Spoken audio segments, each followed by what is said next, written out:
Everybody, thank you for joining me as we take a look at the graveyard for Minecolonies.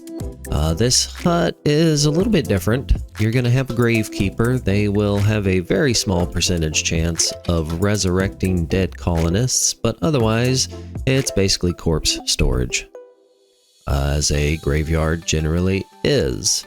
You can see we've got kind of a building here, very plain on the outside. It's actually, it's kind of plain on the inside too.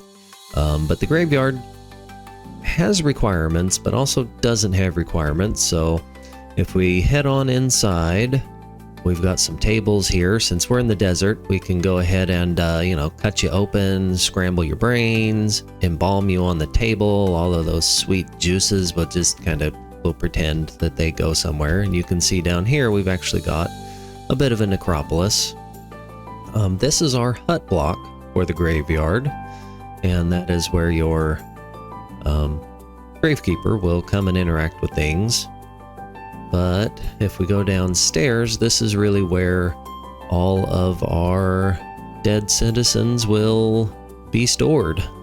You could come down, visit them, so they will actually have their name here in this place where it says unknown citizen. And when you build this in the actual game in survival mode, none of this space will be here.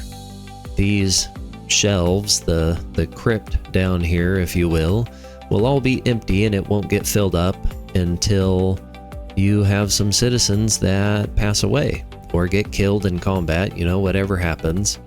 And that is the way that the graveyard works. And the gravekeeper will actually sync with the mystic site a little bit. I think it somewhat increases your chance of resurrection, but I had to cheat this a little bit because it goes so far underground. I don't have that the world's not deep enough for me to place this down. But you can see the way we did this. I had to build this out a little bit. This is actually a 13 by 13 instead of 11 by 11, but it should fit in just fine as long as you leave a little space between the buildings, because this will overlap by one. And of course, all of these placeholder blocks are just here to make sure that we don't fill in that space. I could have probably filled that in with sand if I wanted to, but essentially it doesn't make a difference. We've got these panels that are here, and those are just giving you the illusion of having a back wall block, except that you actually get 4 panels per one block that you turn into panels. So it's a little more efficient, a little less expensive. And that wraps it up.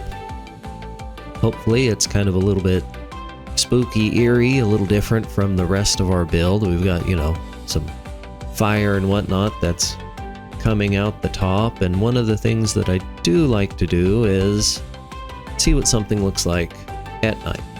So walking around, you're going to see our columns sticking out above the walls. You'll have some smoke coming out.